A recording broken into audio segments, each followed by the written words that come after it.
I'm Stephan Chenette. And I'm Armin Buescher. And today what we're going to do is we're going to present the Watchtowers of the internet. Basically, Armin and I run a malware lab inside of Websense.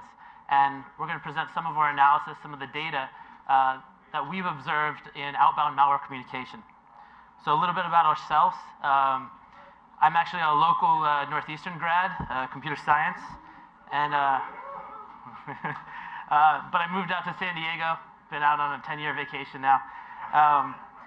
Most of what I focus on is vulnerability analysis, malware reversing, a lot of different coding for security tools.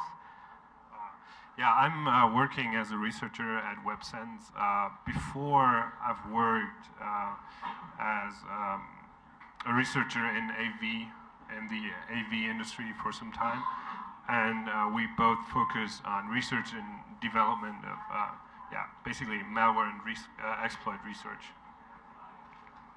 So the essential of this talk, again, as we run this malware lab, we're kind of hoping to share some of the details of that lab with you, in case you're interested in running your own lab or you just want some insight into, from a security point of view, how we go about running our labs. We're going to share some of the observations of malware communication, and specifically in this talk, you're going to hear a lot about clustering, a lot about features, because that's what we look at when we're looking at outbound communication. So, current state of affairs. Armin and I, as researchers, have the chance to talk to a lot of different companies, whether they're customers of ours or they're just in the industry. Their concerns have always, in the last 2 years, time and time again, come up that it's targeted attacks. I mean, we hear APTs, ABTs, that's very marketing, centric. Targeted attacks is mostly what they mean. And that's because from the point of view of an attacker, they're going to get in eventually. That's just the reality. I mean, a lot of people, take a deep breath, but that is the reality. Persistence is at the attacker's fingertips. If they want to get in, they'll either hire someone to get in or, as an employee, social engineering, technical means. Eventually, they're going to get in one way or another. Normally, if the point of view isn't complete destruction of all data, what's going to happen is that they're going to install malware within the network. The point of that, malware is going to eventually communicate out. It's either going to want to steal sensitive information, confidential information, intellectual property, or just a means to request more information from a CNC to get new instructions, to, DOS, to spam, whatever it needs to do. Point being, malware will be installed, malware will eventually communicate out. So most important from our perspective, if you're a network admin in charge of a network, researching networks, is that if your machines are infected, first you want to know that they're infected. I mean, that's the primary purpose. You want to know on your network who's infected, who's not. And even if they've been infected, they've come inside, they've penetrated your network, it won't do them any good if they can't actually get that information out. So containment is probably the second most important thing after knowledge of infection.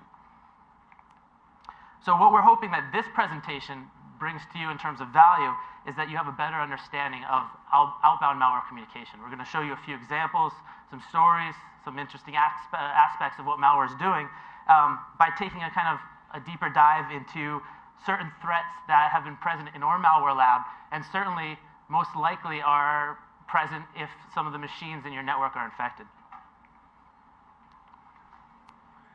Okay, so I'm going to walk you through our malware lab, how it looks like. This is an overview of the architecture of our malware lab. First thing, we have a database. We store malware that comes in through different channels in our database. First thing that we do, I must say, still do is scan it with AV. So we have the big engines, the big names in the business running in some multi-scanner, and then we basically just store that result. We have a processing machine that takes all the malware that comes in and sends it to some behavior sandboxes. Basically virtual machines running the executables for 60 seconds. Its behavior sandboxes, they capture the system behavior.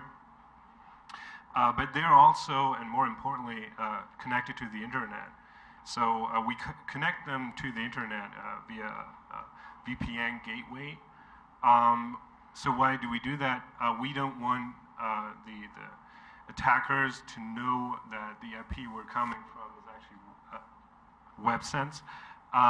And we basically cycle through these services, and we seem to come from different countries at different times. So we actually allow the malware to communicate outbound, and while it communicates outbound, we capture the traffic of this malware. We then, in the last step, after the 60 seconds, we store that as a network capture, a PCAP file on a file server, and then afterwards we parse it. We parse that PCAP file, take a deep look into it, analyze protocols, and add meta information. So to sum it up, our malware lab consists of sandboxes. We have a VPN service to hook it up to the internet.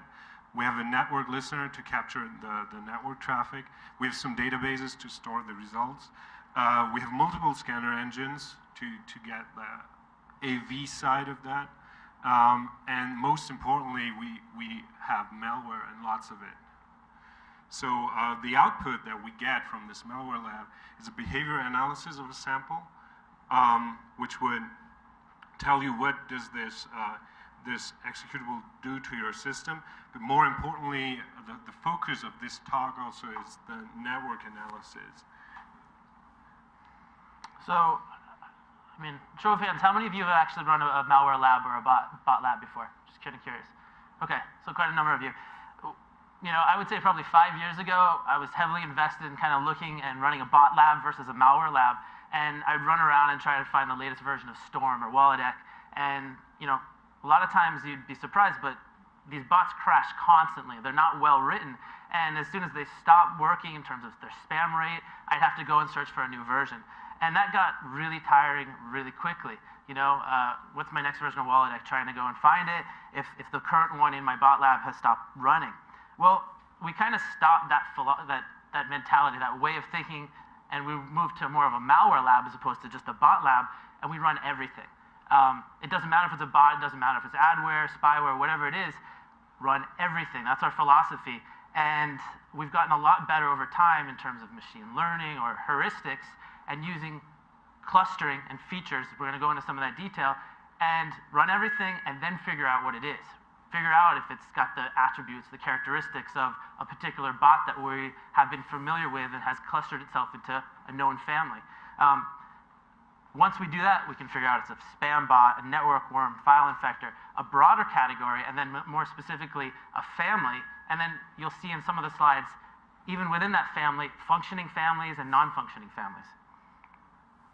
So within our lab, given our feedback loop from customers and data sharing partners, we typically receive between 30 and 70,000 samples daily. But for this particular presentation, we wanted to share some of that data. And instead of kind of sharing everything, because clustering and analysis is pretty expensive process, we took a fair sample set daily over the last 6 months and took about 155,000 samples, a little bit more, probably closer to 200,000. A representative daily sample set of malwares to sample from and the data that we're going to show you. So, you're going to hear me repeat this a few times, but how do we classify malware within our malware lab? And it's typically not using AV names. You saw in the diagram we have multiple AV scanners. They're useful. They're an indicator, but we don't rely on them. We really try not to. I mean, you'll get a name like Trojan Win32 Downloader, and you're going to see in a few slides that's not a huge indication of its real functionality. What we try to use is clustering, behavioral analysis, and network analysis to determine the true behavior of that malware, what it's capable of doing, what family it belongs to, and even from a smaller zoomed-in view, what it's capable of doing within that family. And there's a few reasons why we don't rely on AV, by the way. Namings, I mean, if you're familiar with looking at all the names that AV uses, it's great, but typically a Trojan downloader will be called multiple things by different vendors. Just because it's a Trojan doesn't typically mean anything more than that. You know, we want all the details, and the name doesn't really give us those details. On top of that 155 to 200,000 samples that we were talking about for this presentation, running it through our multi-AV scanner, 73% were detected, close to 30% were not detected. Well, we need to know what all of it does. So if we're simply only relying on those AV engines in our malware lab, 30% we're going to have no knowledge of. So we really take it to the next step, run everything, and take a clustering perspective of the features that are available for that analysis. Okay, so let me dive down into one example. I'm hoping that you guys can see this, but I'm going to talk through these examples. I thought the screen might be bigger. What I did was, this is one of the interfaces that we have within our group to look in our malware lab. You've got all this data, it's in a database, great. Well, got data in a database, now we present it. This is one of our interfaces. This is actually our HTTP connection interface. So for this presentation, what I did was I spent a few days going through some examples, and I chose a few more exemplary samples that I found particularly interesting. So here's one sample that made a connection to a particular host, .cn, stat.php. It made a GET request to the IP address 83.125.22.188. Just for your knowledge, AV called it generic Trojan downloader. Great, it's Trojan downloader. It's kind of helpful, but let's take a little closer look to it. So here's the listing of IP addresses and the listing of URLs that particular sample connected to. This particular sample, one of the URLs was promos.fling.geo/text/city.php. Does anybody guess what that is? Oh, what's that URL for? So it's geocity.php. What do you think that? Yeah, it's geo-tracking, exactly. So it's doing a geolocation service. It wants to know, where am I? So let's take a look at that promos.fling.com geo.text. If I went to that site, fling.com, first thing that happens is I entered it, and I blurred out these images because it turns out this is kind of a singles porn site to kind of meet couples and probably have, you're not looking to get married on this site, let me just say. So you go to this site, and the first thing it says is, well, I came from Websense, this is down in San Diego, and it says, welcome, meet the hottest members, in San Diego. It knew where I'm coming from. It's a geo service. So this particular dating site, or whatever it is using a geo service. That malware is taking advantage of that. That's basically what it's doing, and we're finding that's actually happening a lot. Legitimate geo services being used by malware. So again, I would just go visit this in a browser, just go to that site directly from San Diego, and it says document.write San Diego. Well, it's not really meant to be visited as a browser. It's more of that was actually meant for an AJAX request, JavaScript, within that legitimate site using that geolocation service. Here's a PCAP capture of our malware lab when that malware actually went to that geo service. And here's a few interesting things. So as Armin mentioned, we use a plethora of different VPN services, all abiding by their user the terms of service. They all allow us to do this. I mean, we check pretty heavily into any VPN service we use.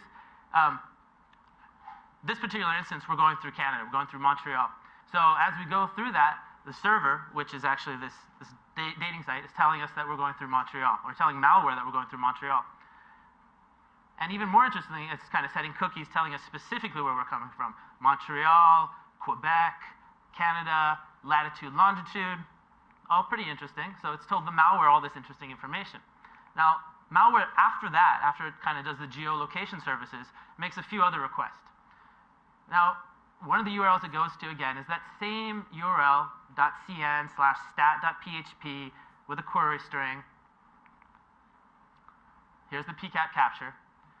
Now, as you know, right, when a browser goes and makes a request to a web page, and it makes that kind of, sends out a packet, it's sending it directly to an IP address, right?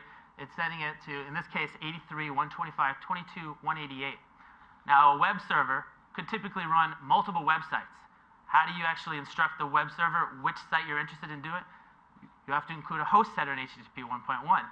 The host header is going to indicate, I'm interested in this website. You might have multiple web servers or websites that you're hosting on that IP address. I'm interested in being served pages from this one. So here's what's interesting.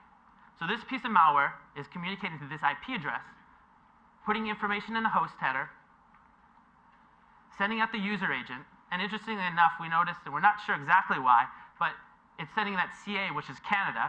Maybe it's to randomly put something interesting in the user agent, but it's indicating that it is coming from Canada in the user agent, back to that IP address.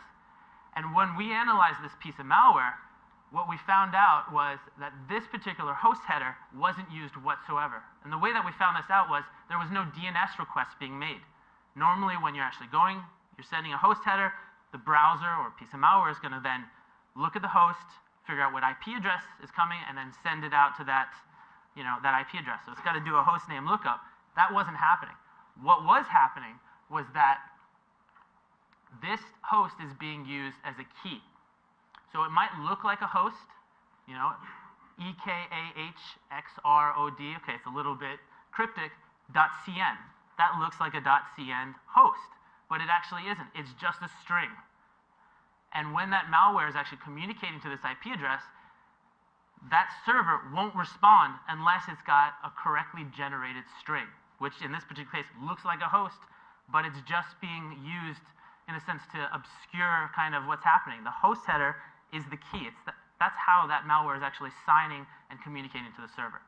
So we found this particularly interesting. And it's something that would slip very easily under the radar, and if we would just try to communicate with that IP address, we wouldn't be able to unless we knew and had the same algorithm that generates these strings in order to communicate with that particular CNC.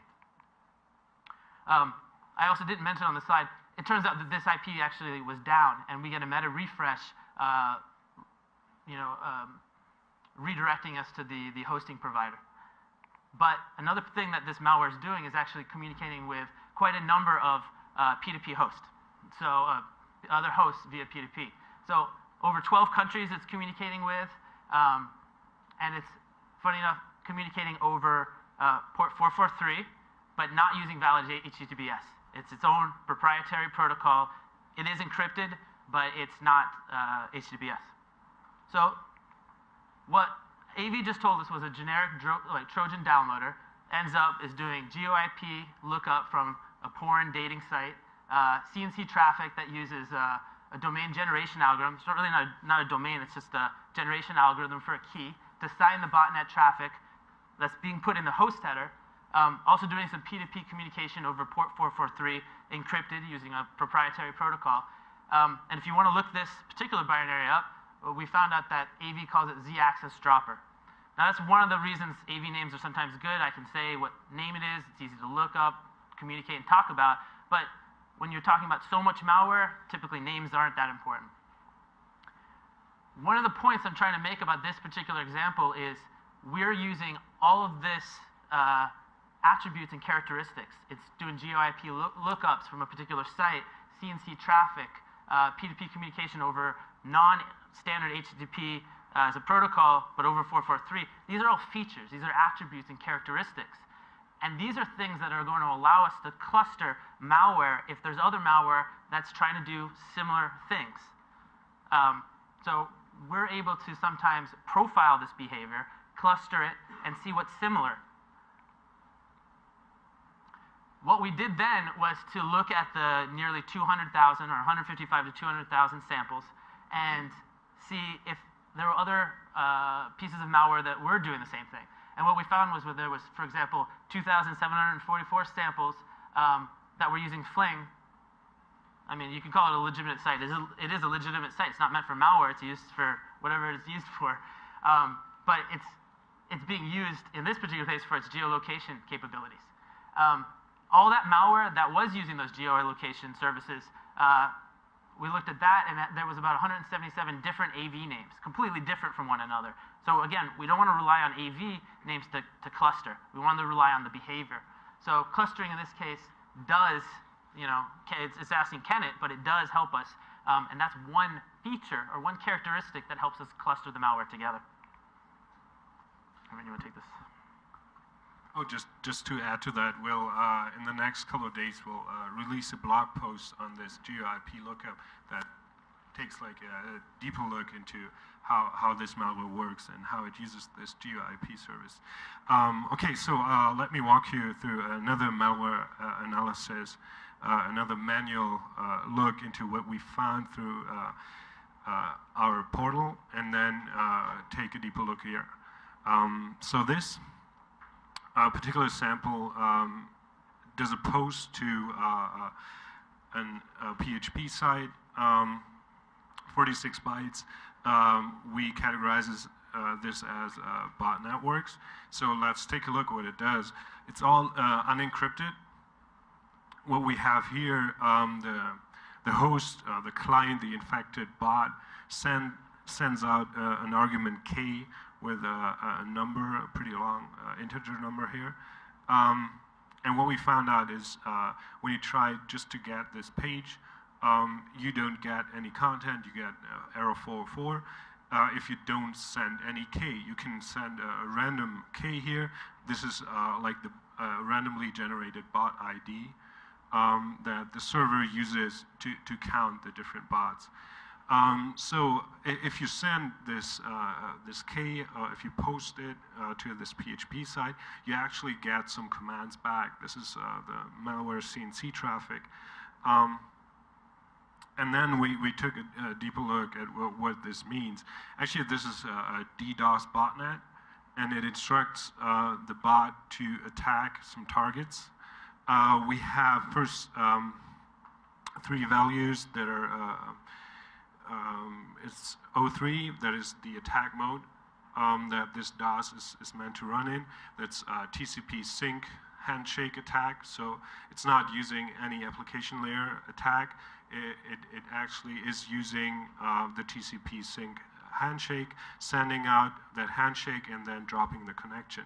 50 is the number of threads, so on an infected machine there's 50 threads concurrently attacking the victims. 60 would be the timeout for the next CNC request.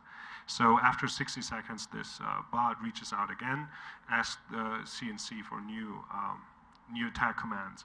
Then there's 2 targets in this case, smcae.com with the port 3306, which is MySQL, and another HTTP site, so a web server. So we have 2 targets in here. When we look at the PCAP file, there certainly is an attack to that IP address, MySQL 3306, and the HTTP server. And we found out that this is called Dirt Jumper. It's a pretty popular DDoS bot that is used in the criminal underground. And it sends, what's interesting for us here, it sends the commands, the CNC traffic is unencrypted HTTP, so we can basically monitor this botnet. And we found out that by sending this K argument, we can just emulate that behavior. And as we saw, there was a denial of service attack that we saw coming from our bot lab. Okay, so manual analysis, we were showing 2 examples here, but it's good for a deep dive of looking into a particular sample and finding out what it does, how it's working, how the CNC traffic is working. For example, we're looking a couple of weeks ago at the flashback Mac malware that was going around. Since we don't have VMs for Mac running, we needed to do like manual analysis of that. That's what manual analysis is good for. We can really look into that. But if we take all the malware samples that come in every day, so this mass of malware, we can only handle that if we do some automated analysis of that. So that's why we came to running these samples automated in the malware lab, and then trying to cluster on the behavior here. I'll take that one. Okay, so I mean, as Armin said, if we want to like really take a close look, like Flashback, for example, that Armin was just talking about, and we needed to look and see the domain generation algorithm so that we could help with the sync calling and see what was happening. Didn't have VMs running for Mac, so we just peeked inside the binary, reversed it, and we're looking at the domain generation algorithm. That's one particular sample, but again, 30 to 70,000 samples a day, we really need to take an automated view of everything and an automated analysis. So that's when clustering comes in. So clustering is the process of grouping together samples that contain similar features. A lot of times this diagram looks like viruses and malware from kind of a human perspective, but we're talking about the internet here. Features, similarities, whatever it might be. It's not just how a person looks in terms of their characteristics, but what they're doing. So anything about that malware are features, and that's going to enable us to start clustering. So let's talk about those features. So this presentation focuses on the network as opposed to the system behavior. So network communications. So that's probably the best place to start. Running all this malware in our lab, we can run it typically around 60 seconds. For certain cases, we'll run it more, but typically on average it's 60 seconds. Within that 60 seconds, which malware actually conducts communications out and which doesn't? That's the first feature. So in our particular case, 50% of the malware within that 60 seconds communicates out. Feature 1. Let's look at the protocol. Of that communication that's coming out, what's the percentage of that communication that's using HTTP versus HTTPS or any other TCP application protocol over TCP? So in this particular case, of the 200,000 samples, or 150 to 200,000 samples that we were running, HTTPS was responsible for 2.3% of that communication. Very small percentage.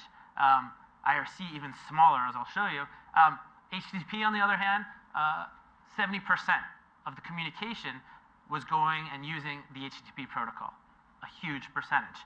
So the protocol, both application and transport layer, are features. So let's kind of like re-emphasize that point.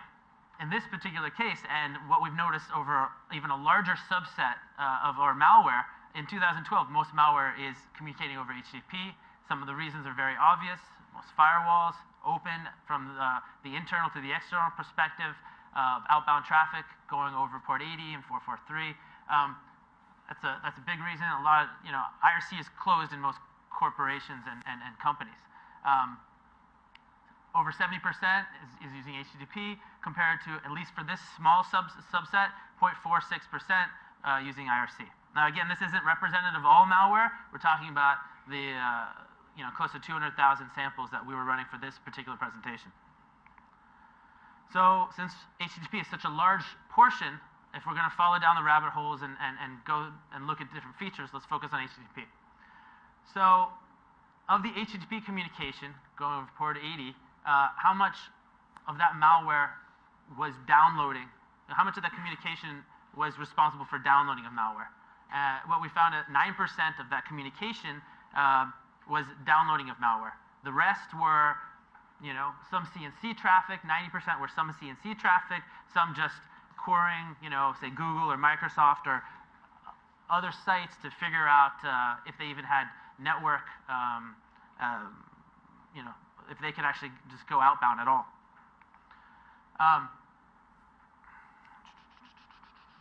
So downloads doesn't download. Again, a feature. If I was to look at all the downloaders, by the way, this is the same slide from the beginning. If I was just to look at the downloaders and the AV names, this is all the gigantic, word cloud of different names that I would actually be using for those downloaders. Again, the names, not important, it's the functionality. I just want to emphasize that. The names from all these different vendors, all these different names are used by different vendors. They don't indicate the functionality. Again, names are great just to refer to a piece of malware from one individual or one researcher to another, one customer to one vendor to another. But when you're really looking at what they're doing, names are not going to be that helpful. So don't rely 100% on AV names. Rely on behavioral functionality. That's our philosophy, our mentality within the lab when we're talking about automation. So let's talk about that 90%. what Armin and I did is we used certain features to actually take a smaller subset and look at what we viewed as CNC communication. So of that smaller subset within the 90%, 74% were using GET as the method in terms of HTTP. GET typically used, obviously, to communicate to the CNC traffic. GET, perhaps updates information. So it's using it. There's going to be nothing in generally the data field. It's just going to be in the header and then the GET request. 20%, 24% using posts typically to upload information or upload something. So that's quite interesting. Again, a feature of that CNC communication, 74% using GET, 24% using post, and we've got over here, poor lonely, the head method using 1.3% of that CNC communication features. A little bit more on the feature front. So we're looking at the CNC communication and we're analyzing the content.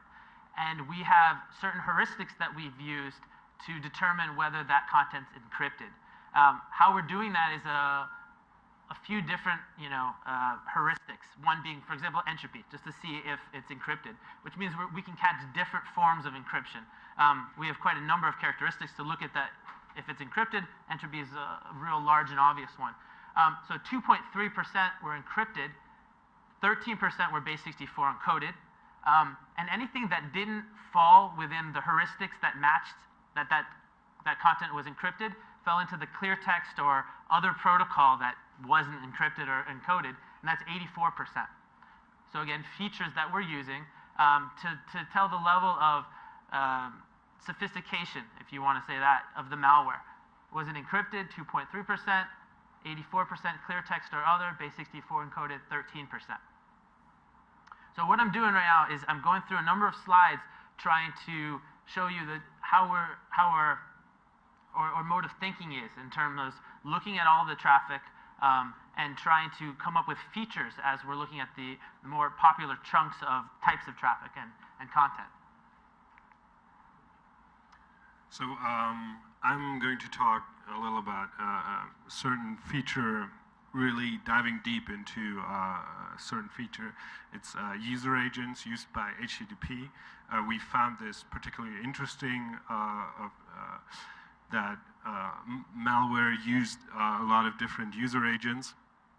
So most samples that we ran try to disguise as a browser, use a valid browser string. But what we saw doesn't necessarily mean that it tries to use the browser user agent that is on the system.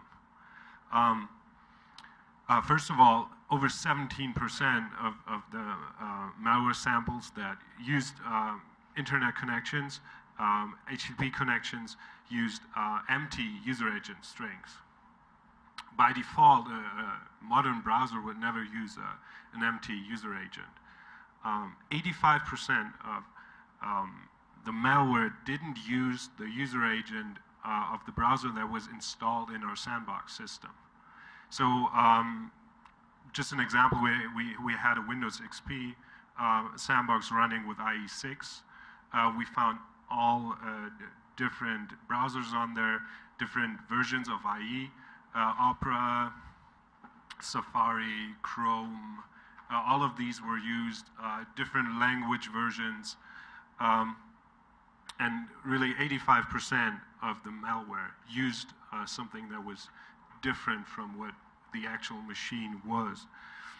Let me just re-emphasize that point. I mean, imagine what a simple kind of feature to look at. You've got a sandbox. The only thing it has on it is IE6, which means if there's a typical user using the browser as he or she would going out to the web, all you'll see is that IE6 user agent. And in this particular case, malware is installed on that machine using, not even once looking at what the typical system user agent should be to imitate that user agent. It's going out and it looks like it could be coming from Japan or China in the country code, or it's using Chrome in the user agent, not installed on the machine. It's a very simple feature to look at. For example, if you have a corporate environment that only allows, for example, IE, and you see a lot of traffic that is non-IE that might be some indicator that there's something wrong. But so now here's a warning: why can't we just solely rely on one of these features? We have a good example of a good application, benign application that uses some weird characteristics for its network traffic. This is BlueStacks. It's an Android emulator, and it's completely benign. But when you look at the traffic, the network traffic, then you'll see some weird. This a little small. Let me switch to this here. So the user agent that of this emulator uses is actually this one here. It's supposed to look like Android. Has some weird code in there, which could be a user key of this software, and it sends out a Dalvik 1.4, which is the Android VM. So as I said before, if a user in a network were to use this, you would see something that looks like, or is supposed to look like, Android HTTP traffic coming from a desktop. What this application does, it updates itself, or it looks for updates. It actually gets a URL that is updates.txt, so you might even think that might be a botnet that tries to get updates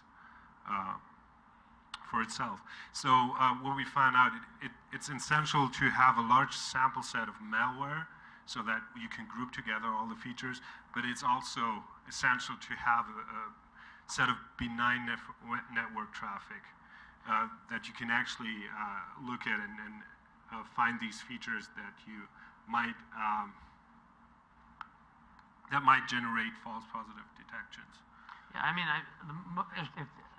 if you've looked at malware, and sometimes you're like, man, that's so obvious, whatever that malware is doing, there's some particular feature or characteristic, and then you start looking at good apps and going, well, that's weird, you know, like, good apps do some strange things, and so that's the point that Armin and I are making, going, really, you can run as much ML as you want, you'll start collecting these features, but whenever you're talking about machine learning and clustering, it's just as important that you have this benign set running as many different strange applications, because they're going to do some funky things, and have that, store it, just so you know that that really happens and it's not malicious. It's not bad. It's, you know, you can compare and contrast to see what really is malicious. Now I'm going to show you some examples of something that is malicious traffic, and that is not only obviously malicious, but it's also a little stupid from the attackers, to be honest. So URLs, for example. This URL is hosted on a Brazilian university site, and it's called microsoftupdate.exe. So I don't know about you, but I wouldn't trust Microsoft Windows updates from this university site. But it gets more obvious. So there was a download of a payload. A downloader was actually downloading a malicious application that actually was not an archive, but an exe file, but they just call it what it is. It's a Trojan. So from a Russian host. Then we have some CNC traffic that we saw. They didn't even disguise what they wanted to do here. They wanted to phone home and say, oh, this here is infected. Send this to infect.php so that we know this is our IP now. And then it even gets more obvious. We had something that reached out to gate.php, and this malware actually has, like, one of the arguments in this URL, it says, oh yeah, the name of the botnet, by the way, is FR18. And the user ID down there actually sends the name of this user, and the OS would be Windows XP base64 encoded. We had user agents before. So we had a particular malware family that on a desktop machine thought it would be cool to look like an iPhone. I mean, doesn't like iPhones, right? So just send out the CNC traffic, look like an iPhone. Then we found a lot of malware using very old user agents. In this case, Windows 95 with IE2. So if you see this user agent in your network, you should think about two things. Either am I infected, or do I have something very, very old somewhere in the basement that's still connected to the internet and used. So both should be warning signs, by the way. And then we get, okay, to these malware samples that don't even want to disguise that they're obviously malicious. So we had handles of the authors in there. They were actually sending out. So this is a darkness botnet. So this is the author of the botnet. He was selling this bot, and the traffic uses this user agent. Then we have some that actually don't want to use a user agent, so they use Nope. And then we have some stuff like this. Trololo. So, Trololo. In these cases, we actually can just say thank you for making it obvious that this is malware traffic. Thank you. So, I mean, those last slides were just light examples of features, but throughout the entire slide deck, we're kind of building up our feature set. So let me kind of summarize some of the features that we've been talking about. Protocols, again, is it network traffic? Is it not? If it is, TCP, UDP, just IP.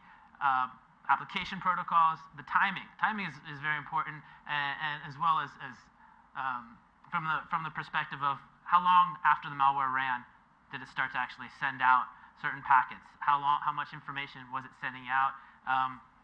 Was it encrypted? Was it encoded? And I'm only listing a few of the features. I mean, we have hundreds of features, but I'm trying to go through some of the more obvious and larger ones. DNS features, number of lookups, and were those lookups successful? And even if they were successful, when the page was actually fetched, did it come back in terms of was it available? From an HTTP perspective, number of requests, how many gets, how many posts, what other methods, or were there strange methods that don't actually exist in the spec at all? And was there something completely proprietary in terms of what that malware was using? The MIME types. So as Armin showed in the previous slide, it's going to fetch a RAR file, but that was actually just an EXE, an executable file. And so we're actually matching what the server says or what the file extension is versus what libmagic might actually say when it inspects the content and what it actually is. Looking at the URL, we'll look at the TLD, the top-level domain, secondary domain. We'll look at parts of that. We'll look at the representation in terms of how much entropy exists on that URL. Is it something that, from an automated standpoint, looks randomly generated, or could a human really say that just makes sense in terms of English words or a particular, set of words that might go together? The user agent. We saw some examples that made sense, some that don't. And we have several other features within HTTP that we look at. So it's kind of how we've been building up. So a lot of this work that we've done has turned into some academic papers that have been presented at certain conferences. This particular example, the dirt jumper example that we had before, this is an academic paper that Thorsten Holtz and Armin actually wrote together on the dirt jumper botnet. And it was based off of a lot of the malware that we looked at, a lot of the features, and taking a closer look. So all that networking behavior that we've been mentioning over these number of slides, we found 900 dirt jumper samples. And from that 900, we were able to, or should I say Thorsten and Armin were able to identify 90 unique CNCs. So this really allowed us, by clustering that network behavior, to identify dirt jumper. And then once we identified that was that particular botnet, we were able to see what URLs were being used and identify further the CNCs. So this is a particular paper if you're interested in knowing a little bit more about this particular botnet and some of the monitoring that Armin Thorsten had done. You can check it out. It's called Tracking DDoS Insights into the Business of Disrupting the Web. So here's another clustering example. Mind you, we use R internally for a lot of our machine learning. What we did was we looked at downloaders. And we were given, at one particular time, outside of the 200,000 samples I've been continually talking about, just a random sampling of a lot of malware. But one thing we were told, though, was that majority of those samples belong to a few families. So we ran all those downloaders, all that malware, and we clustered on behavior. And this is an example of how it came out in terms of clustering. And as we were kind of given more and more malware that we found belonging to these families, we found that it really belonged to two families of all that malware that we got. And we had an 85% precision rate in terms of when we knew about that family and we got a new sample, adding it to that family, using those networking features to add it in correctly, 85% success rate. Here's one of the last examples. So the last few weeks, there's been a lot of talk about Zbot, Zeus, quite a number of amazing organizations trying to take down botnets over the last few years, and certainly Zbot's no exception. So what we decided to do was take a closer look, zoom into the Zbots and Zeus samples that we have running in our lab and see what's really going on. If it's been taken down, what would that mean? That means that none of the DNS requests would most likely be able to get resolved, and those that would be, well, when the pages are actually fetched, it's 404 because it shouldn't exist anymore. It's been taken down. Well, this is what we found out. So I'm going to explain what we're looking at here. There's three circles or three clusters. That large example that we can see on the top right, that's Zeus and Zbot samples that are alive and kicking and doing completely fine. Has not been taken down. And the way that we can tell that is what's happened is the cluster's built upon a number of features, but two of the main features are that when they had their DNS, their domain names, tried to resolve those domain names to the IP addresses to communicate, that was successful. So that was a successful resolution of DNS names to IP addresses. Once they got the IP address and they tried to communicate to the page over HTTP, instead of getting a 404, they actually got the page. So those were two major features out of many that kind of put that cluster together. So quite a number of Zbot and Zeus samples still alive and kicking. The top left portion, circled in pink, which is a little bit smaller, means that the domain was attempted to be looked up and resolved, but no DNS entry came back. No IP address, came back for that domain lookup. So it wasn't even able to look for the page. It didn't get a DNS entry. So that domain was killed. On the bottom right over here, where we can see a few different nodes in that cluster, that is indicating that the domain was looked up for the IP address using DNS. We got the IP address, but when we went to go fetch the page returned a 404. So in a sense, some of those samples and some of that entire chain of architecture was killed off, but not entirely. So again, those are two features, and there was many features that were put in, but I'm mentioning two because that had a large amount of to do with how we clustered here. The DNS, whether it was able to resolve, and then fetching of the page, and whether it received a 404 or was it actually able to receive a legitimate page, not just a redirection to the host, was able to just cluster to look if Zeus and Zbot were actually still alive or it was completely dead. And what we found is there's still a lot of Zbot and Zeus, Zbot Zeus samples alive and well. So, in conclusion, what we've hoped that you've come to learn or we've brought value to you for is that system behavior is very important. We didn't focus on this presentation on system behavior, but what we focused on was network behavior. And really what system behavior plus network behavior will give you is a full view of the telemetry of that malware. What happened on the machine, you'll have that small view, what happened on that host, and if you start looking at the network behaviors, what happened to that host as well as what happened on the internet in concern with that malware. So in many cases, network analysis is underrated, and it really should be used in conjunction with the system behavior to paint a full picture of the capabilities of that malware. So that's what we've done in terms of our malware lab.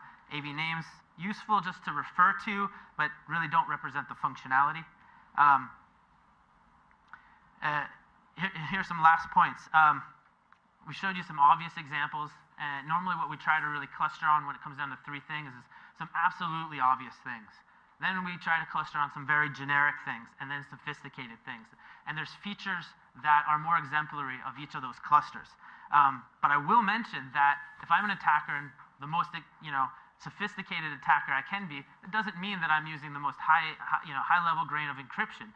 That could mean that I'm acting and communicating in a means that's completely generic, under the radar. I want to look like everyday traffic, and I want to cluster in my malware amongst all the rest of that generic, malware. And thus, if we're using clustering, I'm going to hide, and I'll be under the radar amongst all the generic malware.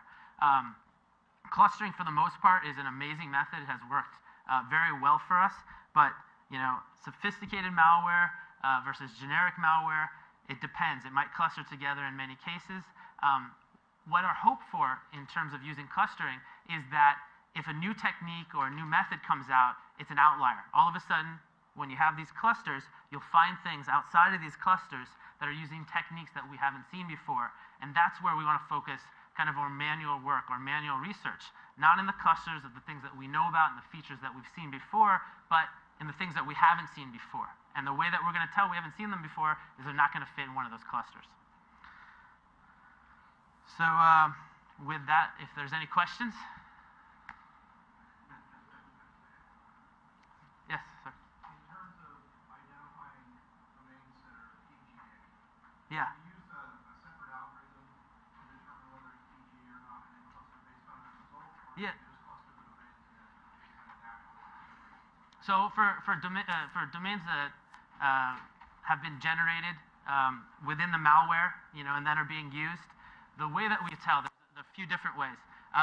One, if it happens to be like Flashback, right, which made huge headlines, everybody knows about it, we'll get a sample, we'll actually manually reverse it, we'll try to mimic the code, and then build our own separate domain generator to constantly generate those domains.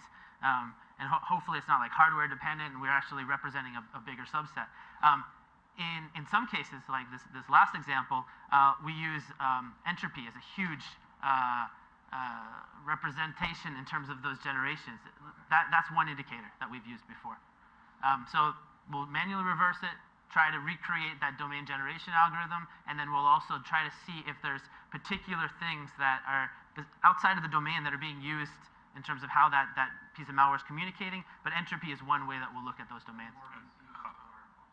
Exactly. And there's actually also a lexical score that we call lexical score that scores if a certain domain looks like a word. Yeah. Separate word. We'll use Markov chaining. I mean, if that makes sense to some of you.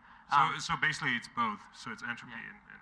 So it's several features, and then we basically just let the system decide on what how it clusters these together. Yeah. Did you normalize your features, or what were some of the other transformations you applied in your features? Did we normalize our features? In what sense? Like? To make the features be finished with machine learning algorithms, did you normalize this? Yeah. You want to answer that? Yeah, actually we did, but there's a huge difference.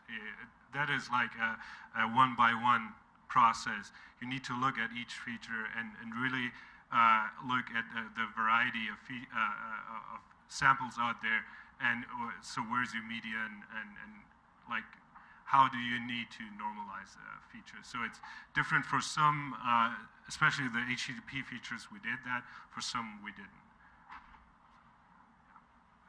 Any other questions? Okay. Well, Armin and I will be available afterwards. Come up to us.